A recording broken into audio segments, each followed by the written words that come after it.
जय हिंद दोस्तों, स्वागत है आप सभी का आपके channel glory of math SSC में। तो साथ ही बहुत ही अच्छा एकदम सेट है। पता है क्या, यूपी पीसीएस का जो 12 अक्टूबर को पेपर हुआ था ना भाई, उसी का एकदम पूरा मैथ का एनालिसिस कराएंगे। आप देखना बेहतरीन अंदाज में इसको कराएंगे। और बहुत जगह देखे हैं, जैसे RWA वाले सर करा रहे थे तो उसका एक क्वेश्चन गलत उन्होंने बताए थे, और भी बहुत सारे लोग जो इसका क्वेश्चन गलत बता रहे हैं। एकदम पूरा यहाँ पे आपको एक्यूरेट आंसर मिलेगा।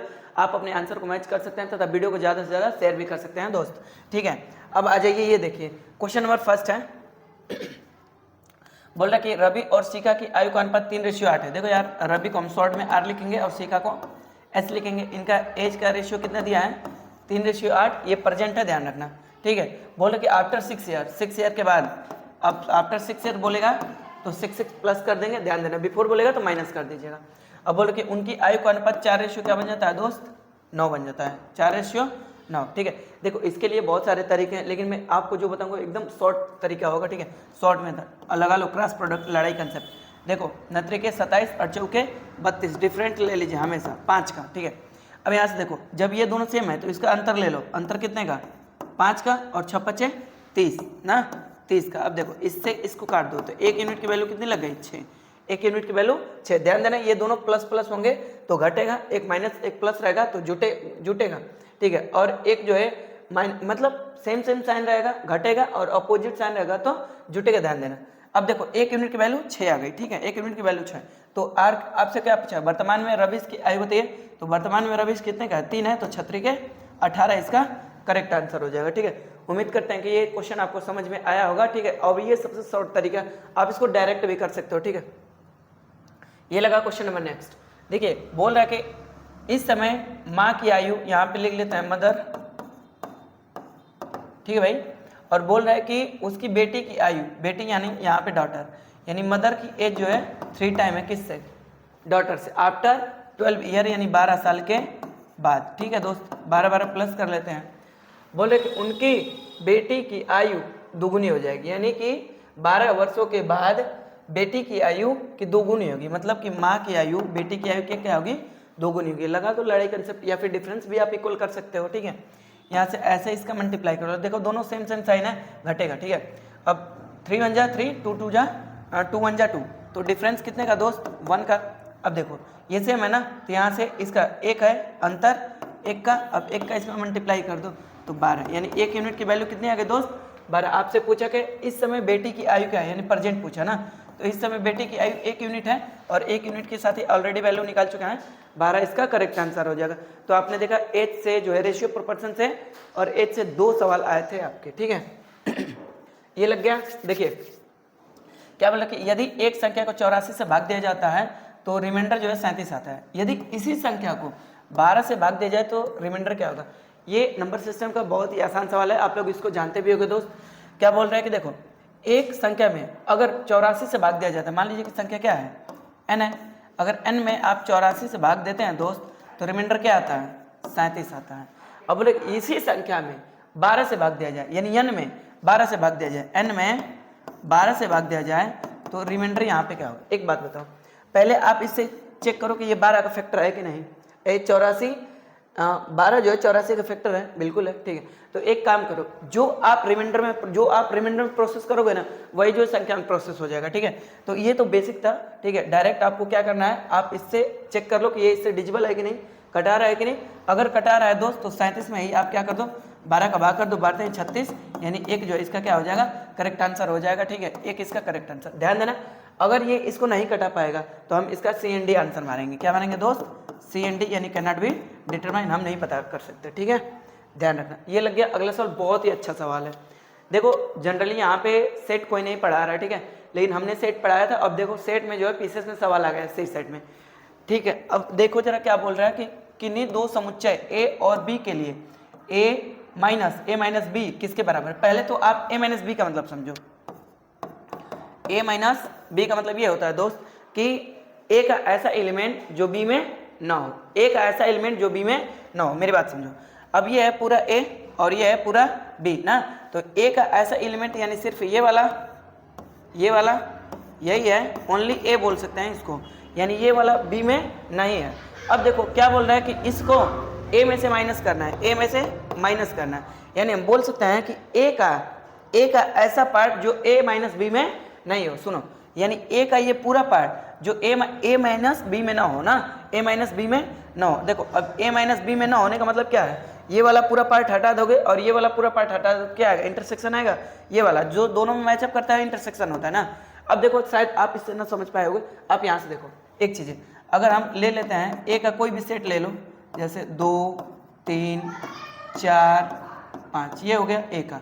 अब बी का कोई भी ले लो अपने मन से, ठीक है, बी का अपने मन से कोई भी ले लो दोस्त, ले लेते हैं 5 6 4 5 6 ले लो, 4 5 6 7, कोई दिक्कत वाली बात नहीं है।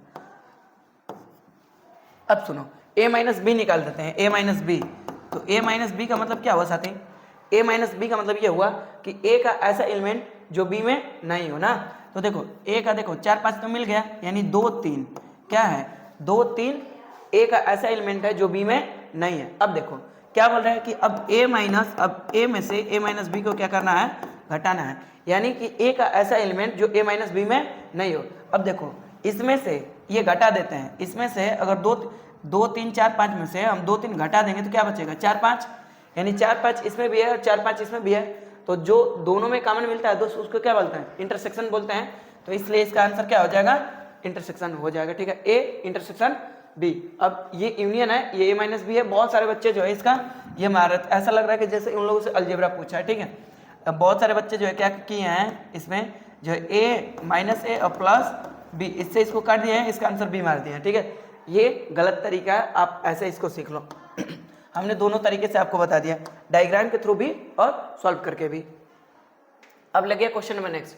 देखो ये सवाल ना ऑलरेडी जब मैं कॉम्बिनेशन पढ़ा रहा था एकदम विदाउट डाटा चेंजिंग, भाई मेरे एकदम जाके देखोगे मेरे सेट में ये सवाल कराया गया है, ठीक है। अब देखो जस्ट 2 दिन पहले 10 तारीख को कराया और 12 तारीख को आपके एग्जाम में आ गया, ठीक है ना। अब देख लो क्या बोल रहे हैं कि इसके बहुत सारे तरीके होते हैं। 11 मित्र एक पार्टी में गए, सभी सबसे एक बार हाथ मिलाते हैं तो हस्त मिलान की संभावित संख्या बताइए। देखो इसमें 2 आते हैं, एक गिफ्ट वाला आता है भाई मेरे, और एक तो आता है हस्त मिलान करके या फिर गले लगने वाला। तो हस्त मिलान के लिए क्या होता है, n, फिर n-1 अपॉन में 2 हो जाएगा, ये हस्त मिलान के लिए, ठीक है। इस जो क्वेश्चन है उसका, अब देखो यहाँ से 10 में से 11 में से एक घटा दो 10 बटा में 2, इससे इसको काट लेंगे दोस्त, तो ये कितना आ जाएगा 5, 11 5 55, इसका करेक्ट आंसर हो जाएगा, ठीक है। या फिर आप एक काम कर सकते हो 11C2, यानी कि 11C2 यानी 11 कॉम्बिनेशन 2। कॉम्बिनेशन का मतलब होता है only selection not arrangement, combination का मतलब ओनली सिलेक्शन, ठीक है। और परम्यूटेशन का मतलब कॉम्बिनेशन प्लस सिलेक्शन, गलत बोल दिया भाई, परम्यूटेशन का मतलब होता है सिलेक्शन प्लस अरेंजमेंट, ध्यान देना। अब यहाँ से ये चीज़ है कॉम्बिनेशन है, यानी इसको आपको ओनली सेलेक्ट करना है, क्या करना है भाई, सेलेक्ट करना है, ठीक है जी।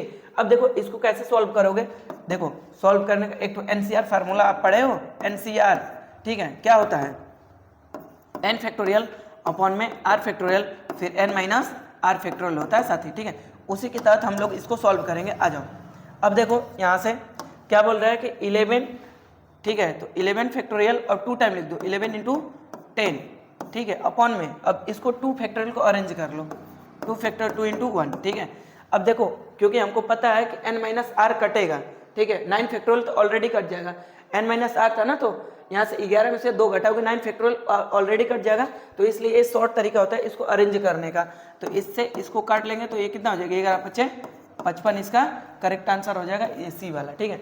अगर आपसे पूछ ले इसी में प्रत्येक मित्र एक दूसरे को गिफ्ट दिए तो उसके लिए होगा दोस्त n n-1, n × n-1 यानी कि 11 × 10 बराबर 110 हो जाएगा, ये इसका करेक्ट आंसर हो जाएगा, ठीक है। उम्मीद करते हैं कि ये चीज़ें आपको समझ में आ रही होंगी तथा आप इस वीडियो को एंजॉय भी कर रहे होंगे, ठीक है।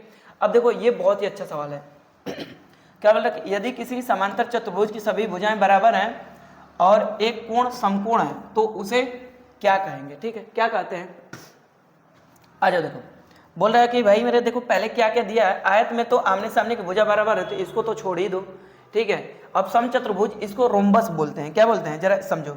देखो ये हो गया आपका रोम्बस, ठीक है, और यहाँ से जो है ये चीज़ें मैं आपको कर देता हूँ, ये हो गया ट्रेपिजियम यानी कि समलंब, ठीक। अब देखो यहाँ से ये चीज़ें हो गई आपकी रेक्टेंगल, ठीक है, और दोस्त एक चीज़ हो गया आपका ये लग गया आपका स्क्वायर, ठीक है। अब आ जाओ भाई, देखो क्या बोल रहे हैं कि किसी ये सारे के सारे समांतर चतुर्भुज हैं, समांतर चतुर्भुज की सभी भुजाएं बराबर हैं, ठीक है, ठीक है। अब बोले कि क्वाड्रिलेटरल है, समांतर चतुर्भुज नहीं है, ध्यान देना। तो बोले कि एक कोण समकोण होना चाहिए, देखो, और सभी भुजाएं बराबर। ये तो रेक्टेंगल है, तो ये तो ऑलरेडी ऐसे ही नहीं होगा, क्योंकि इसके आमने सामने की भुजा बराबर, इसमें चारों भुजा की बात किया है, सभी भुजाएं बराबर होनी चाहिए, ठीक है। इसको काट दो, देखो इसमें भी सभी भुजाएं बराबर नहीं है, ये भी काट दो, ये भी नहीं होगा, यानी कि ये समलंब नहीं होगा। अब देखो समचतुर्भुज में दोस्त सभी साइड बराबर होता है, ये जो रोम्बस है इसमें सभी साइड आपस में इक्वल होता है, लेकिन एक कंडीशन यहाँ पे दिया है, देखो कि सभी भुजाएं बराबर हो तथा एक कोण समकोण हो। लेकिन दोस्त इसमें एक कोण समकोण नहीं है, ये कोई भी इसमें कोण समकोण नहीं होता, इसलिए हमारा ये आंसर नहीं होगा। अब देखो ये स्क्वायर है, वर्ग है, ठीक है, इसके सभी साइडें आपस में इक्वल होती हैं और ईच एंगल जो है 90 डिग्री होता है, तो इसलिए हमारा आंसर जो है क्या हो जाएगा बाबू, ए हो जाएगा। Square is the correct answer, ध्यान रखना, ये एकदम फुल एक्सप्लेनेशन है विथ डिटेल। चलो आगे बढ़ते हैं। क्या बोल रहा है कि निम्नलिखित चित्र में ए बी जो है पैरेलल है सी डी के, ठीक है, यानी कि ए बी ये वाली लाइन जो है पैरेलल है सी डी के। तो एक्स की वैल्यू बताओ, ठीक है यार, कोई बात नहीं, बताते हैं, एक्स की वैल्यू बताओ। देखो एक काम करो आप, ठीक है, आप इस लाइन को ऐसे वो ज्वाइन कर दो, कोई दिक्कत? आप बोलोगे नो सर मजा आ रहा है।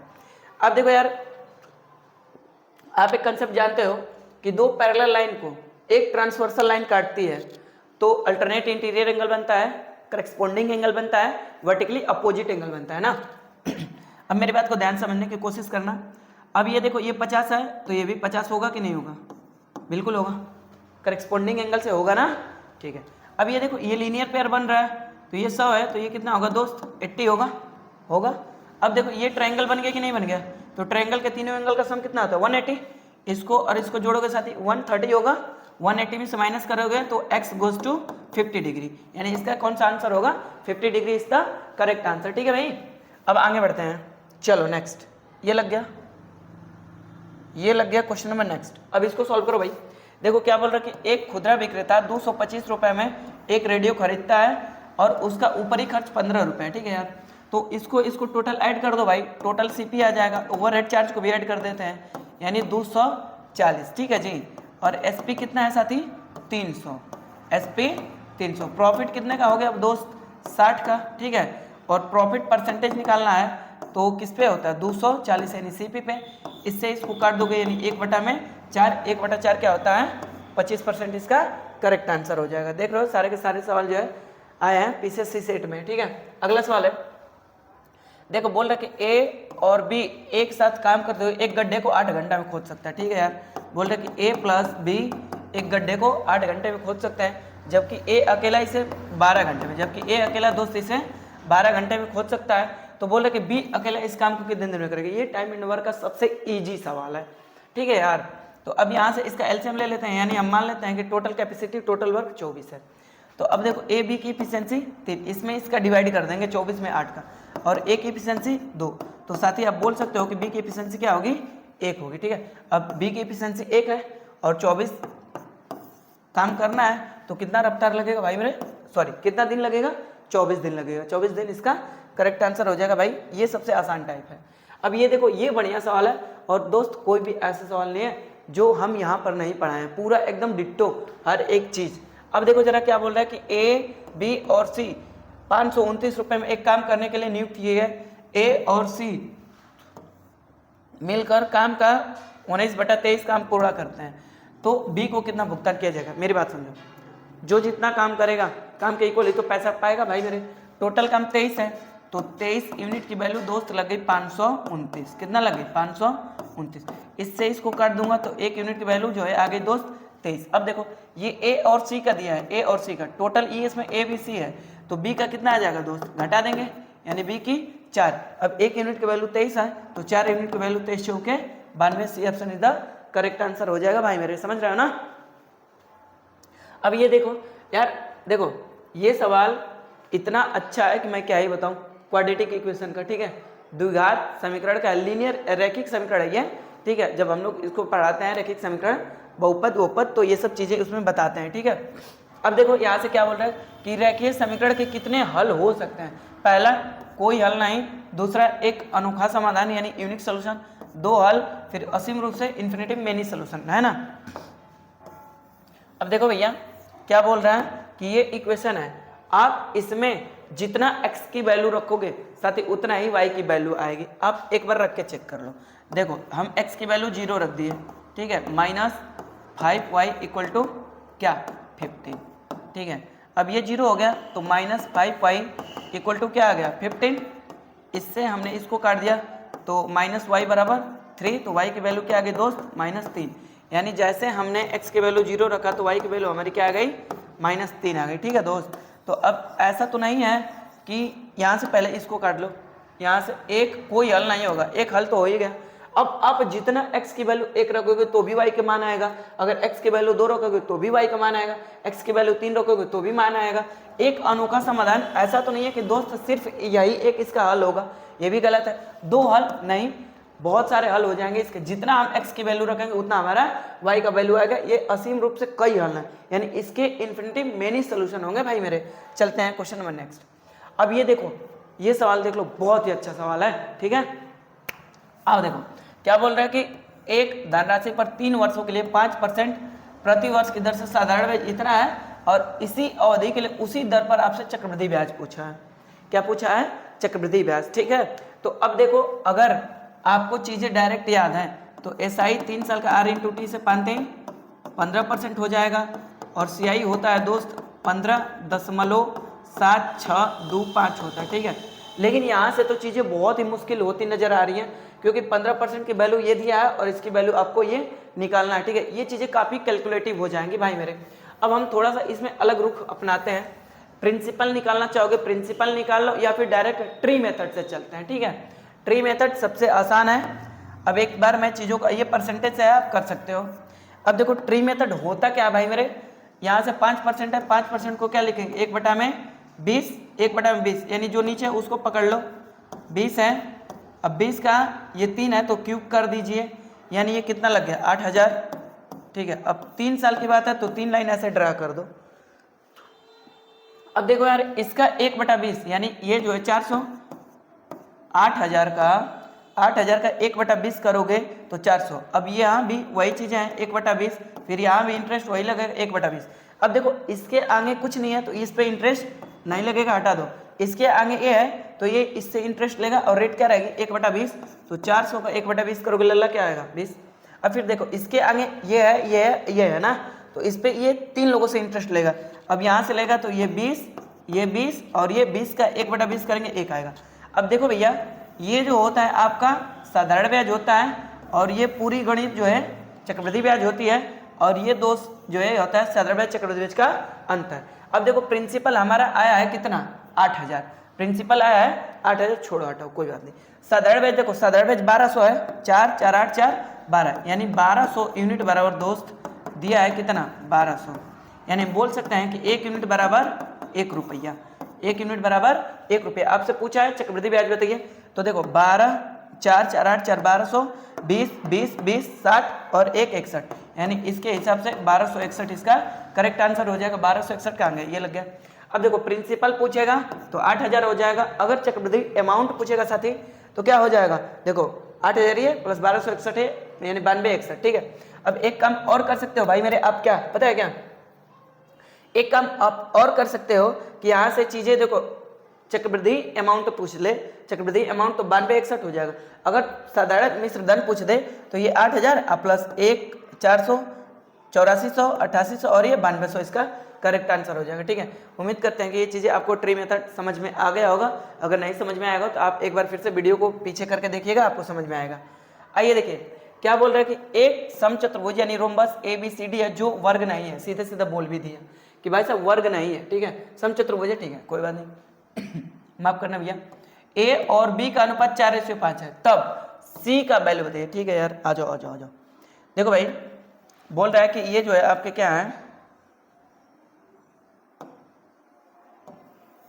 हाँ ये लग गया आपका एक समचतुर्भुज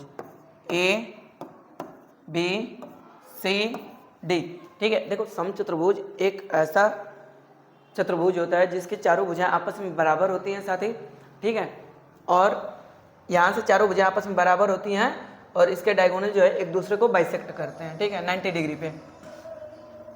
अब देखो तो ये हो गया एंगल A। अब ये जो है क्या है, ये 4 है और ये जो है क्या है 5, बी जो है क्या है दोस्त 5 है ना, बी जो है 5। तो अब ये देखो ये पैरेलल लाइन है, ये और ये पैरेलल है, ये ट्रांसवर्सल लाइन है, तो एक आई और का ये कोई इंटीरियर एंगल बन रहा है, और कोई इंटीरियर एंगल का सम कितना होता है दोस्त 180 होता है, ध्यान देना कोई इंटीरियर एंगल का सम 180, तो एक यूनिट बराबर 20 डिग्री, 20 डिग्री, एक यूनिट बराबर 20 डिग्री, ठीक है। तो ये हो जाएगा 20 चौके 80 और ये हो जाएगा दोस्त 100। अब देखो सी पूछा है, अब देखो सी आपसे पूछा ना भाई मेरे, तो ये 100 है, अब ये भी तो बी और सी भी तो करेस्पॉन्डिंग वर्टिकली ये बना रहे हैं, कोई इंटीरियर एंगल बना रहे हैं ए और बी और सी भी, तो ये 80 है, तो ये क्या ये 100 है, तो ये क्या हो जाएगा दोस्त 80 हो जाएगा, 80 इसका करेक्ट आंसर हो जाएगा। या फिर आमने सामने के कोण क्या होते हैं बराबर होते हैं, ध्यान देना, ठीक है, समचतुर्भुज में। अब ये 80 हो जाएगा, तो ये 80, ये 100 है, तो ये भी 100, टोटल आप जोड़ेंगे ऐड करेंगे तो 360 इसका करेक्ट आंसर हो जाएगा। आगे बढ़ते हैं अगला सवाल। देखिए बोल रहा है कि दो संख्या 3:5 के अनुपात में है, दो संख्या है 3 ये पहली संख्या और ये दूसरी संख्या।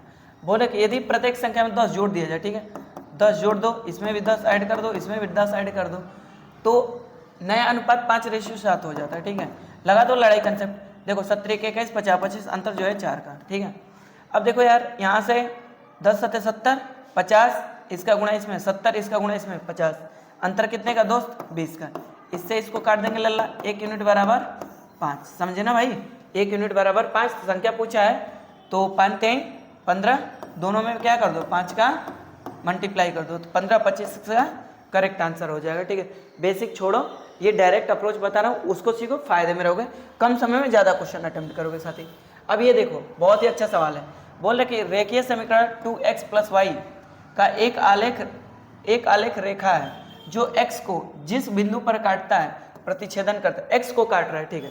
यहाँ से पहले आप ये समझो कि अगर मान लो ये चीज़ें हैं, ठीक है, ये कोऑर्डिनेट बन गया, कोऑर्डिनेट ज्योमेट्री, तो इसको बोलते हैं x, इसको बोलते हैं x एक्सिस, इसको बोलेंगे y और इसको बोलेंगे y डैश, ठीक है। ये x डैश, ये y और ये y डैश। अब देखो इस पे इतनी जितनी भी दूरियां होती हैं ये पॉजिटिव होती हैं, और ये जितनी दूरी होती है निगेटिव, ये पॉजिटिव ये निगेटिव, वैसे ही ऊपर जाएंगे साथ ही पॉजिटिव और ऐसे आएंगे ये निगेटिव, ये कोऑर्डिनेट ज्योमेट्री है। बोल रहे कि x को काट रहा है ना, मेरी बात समझो ध्यान से, अगर भाई साहब मेरी बात सुनना, अगर x को काट रहा है, x पे कहीं काटेगा तो x का तो कुछ ना कुछ कोऑर्डिनेट होगा, ठीक है, लेकिन y का कोऑर्डिनेट नहीं होगा, यानी y का कोऑर्डिनेट 0 होगा, यानी हम बोल सकते हैं कि जो आंसर होगा y के बराबर 0 होगा। तो क्या इसमें 0 है? नहीं, इसमें है नहीं, y ये x है, ये y है, ये x है, y है, y का ये आंसर है, ठीक है, ये भी नहीं है। तो आप इसको ऐसे भी कर सकते हो। अब जरा देखो ध्यान समझो इस चीज को, क्या बोल रहा है कि अब बोल रहा है ना, इसको सॉल्व करके देख लो, क्या बोल रहा है कि अगर x को कट कर रहा है ना, x को कट कर रहा है तो y बराबर आप 0 पुट कर दो। जैसे ही दोस्त यहाँ पे y बराबर 0 पुट करोगे 2x प्लस ये 0 हो जाएगा इक्वल टू 10 हो जाएगा साथी, तो 2x बराबर 10, इससे इसको काट देंगे तो x बराबर 5, x बराबर 5 आ गया और y बराबर 0 आ गया, ये इसका करेक्ट आंसर हो जाएगा, ठीक है। हमने इसका डिटेल सोल्यूशन आपको दे दिया। अब देखो क्या बोला कि सबसे छोटा पूर्ण वर्ग बताइए जो 3 4 5 6 8 से विभाज्य है ना। तो अब एक बात बताओ, क्या ये पूर्ण वर्ग है? 1200 नहीं, काट दो, काम खत्म करो। अब ये देखो क्या ये 8 से कटेगा? 8 से कटने के लास्ट के 3 अंक होते हैं, ठीक है। तो देखो 8 छक 48, 2 बचा 20 में 8 का डिवाइड नहीं जाएगा, ये भी नहीं होगा। अब देखो यार 9 से यहाँ से 800 तो कट जाएगा, 100 ये भी नहीं कटेगा, हटा दो इसको भी, ठीक है। 8 से इसको काटो, देखो 8 एकम 8, 8 एकम 8, 2 बचा, फिर 20 लगा, नहीं कटेगा, यानी यही इसका करेक्ट आंसर हो जाएगा, जो परफेक्ट स्क्वायर भी है और इन सबसे विभाज्य भी है, ठीक है दोस्त। अब ये लगा अगला सवाल, ये देखो बहुत ही अच्छा सवाल है और इसका जो मैं आपको ट्रिक बता दे रहा हूँ आपको यूट्यूब पर कहीं नहीं मिलेगा, आप चाहो तो सर्च कर लेना। बोल रहा है कि 280 मीटर लंबी एक रेलगाड़ी 60 किलोमीटर प्रति घंटा की गति से चल रही है, 220 मीटर लंबी सुरंग को पार करने में कितना समय लगेगा। देखो आपको कंसेप्ट पता है कि जब एक ट्रेन किसी बिजली के खंभे को, पेड़ को, पोल को पार करते हैं, सिर्फ अपनी लेंथ पार करती, लेकिन वही ट्रेन दोस्त अगर किसी प्लेटफॉर्म को पार करेगी, सुरंग को पार करेगी और एक प्लेटफॉर्म पे खड़ी ट्रेन को पार करेगी, तो अपनी लंबाई प्लस उनमें से जिसको पार के उसकी लंबाई के इक्वल डिस्टेंस कवर करेगी। ध्यान रखना जो चीजें बोलो बस। अब एक रामबाण फार्मूला है T/D × S × 5/2 18, ठीक है। 5/18 कर लेते हैं, 5/18। देखो मेरी बात को ध्यान समझो, टी हमेशा इसमें सेकंड में लिया जाएगा हमेशा, और डी हमेशा मीटर में लिया जाएगा मीटर में, और एस हमेशा किलोमीटर प्रति घंटा में लिया जाएगा। कब? अगर मीटर पर सेकंड में दे देगा तो, अगर मीटर पर सेकंड में देगा तो आप इसका इग्नोर कर दीजिए, इसको काम खत्म डायरेक्ट। अगर किलोमीटर पर आवर में रहेगा तो 5/18 का आप यूज करेंगे, है ना। अब देखो ये ट्रेन में मैं बहुत सारा सवाल इस पे बच्चों को कराता हूँ, ठीक है। अब जरा देखो टी की वैल्यू कितनी है, टी की वैल्यू फाइंड आउट करनी है, रख दो टी की जगह पे टी रखो, और डी देखो, डी ये देखो 280 मीटर प्लस 220 मीटर यानी ओवरऑल 500 मीटर। अब देखो स्पीड 60 किलोमीटर प्रति घंटा, और दोस्त ये लग गया 5/18, ठीक है जी। बस इसी को सिंपली सॉल्व कर लेते हैं दोस्त, इससे ये खत्म, इससे ये खत्म, 10 बार में इससे ये खत्म ना, तो 10-30 सेकंड इसका करेक्ट आंसर हो जाएगा। D option is the correct answer. ये बहुत ही आसान सवाल था और इसका अप्रोच भी बहुत अच्छा था, ठीक है। इससे ज्यादा आपको अप्रोच कहीं नहीं मिलेगा, इससे शॉर्ट अप्रोच। आ जाओ क्वेश्चन नंबर नेक्स्ट। बोल रहे कि 4 किलोमीटर प्रति घंटा की चाल से चलने पर एक आदमी 2 घंटे 45 मिनट में एक निश्चित दूरी तय करता है, ठीक है यार। 16.5 किलोमीटर प्रति घंटा की गति से चलने से, दौड़ने से वह आदमी समान दूरी को कितने समय में कवर करेगा। अच्छा एक बात बताओ, डिस्टेंस तो कांस्टेंट कर दिया यहाँ पे भाई मेरे, तो डी बराबर क्या हो गया एस इंटू टी, यानी ये फिक्स है। तो आपको पता है कि जब डिस्टेंस फिक्स है तो टी जो है इन्वर्सली प्रोपोर्शनल हो जाएगा स्पीड के, और एस जो है एस जो है इन्वर्सली प्रोपोर्शनल हो जाएगा टाइम के, और टाइम जो है इन्वर्सली प्रोपोर्शनल हो जाएगा दोस्त स्पीड के, ठीक है। अब हम बोल रहे हैं कि ये स्पीड का इसका रेशियो क्या है, स्पीड पहले 4 था, अब जो है 16.5 है। एक यहाँ से पॉइंट आता है तो यहाँ पे चिपका लो, तो अब ये स्पीड का रेशियो, टाइम का रेशियो क्या होगा बाबू 165/40, ठीक है।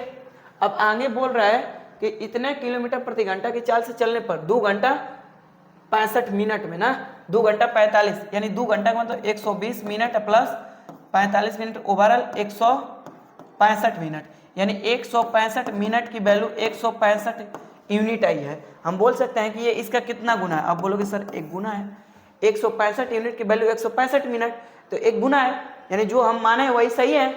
यानी अब 40 यूनिट की वैल्यू भी 1 का मल्टीप्लाई कर दोगे तो 40 ही आएगा, यानी इस रफ्तार से चलेगा तो 40 मिनट में वो दूरी कवर कर लेगा दोस्त। 40 मिनट का आगे B option is the correct answer, ठीक है। ये लग गया लास्ट सवाल भाई, ठीक है। देखो एक वृत्त की परिधि और क्षेत्रफल संख्यात्मक रूप से समान है। वृत्त की परिधि होती है बाबू 2πr, ठीक है, और वृत्त की त्रिज्या होती है, वृत्त की परिधि 2πr और वृत्त का क्षेत्रफल πr²। देखो इससे r से r खत्म, पाई से पाई खत्म, तो r की वैल्यू क्या आ गई साथी 2 आ गई। अगर d आपसे पूछता तो आप 2r कर देते, यानी 2 गुणे 2 बराबर d इसका आ जाता साथी 4 आ जाता, क्या आ जाता 4। तो ये था यूपीपीसीएस का सी सेट का 25 सवाल 19 सवाल, जिसमें ऐसा एक भी सवाल नहीं है दोस्त जो हमने नहीं पढ़ाया है प्रयास कोचिंग सेंटर में, ठीक है। तो अगर आप भी ऐसे धमाकेदार तैयारी करना चाहते हैं, आप भी अपने सपने को साकार करना चाहते हैं, तो प्रयास कोचिंग सेंटर जमनिया में हमसे संपर्क करना ना भूलें। थैंक यू, जय हिंद भाई, शेयर कर देना।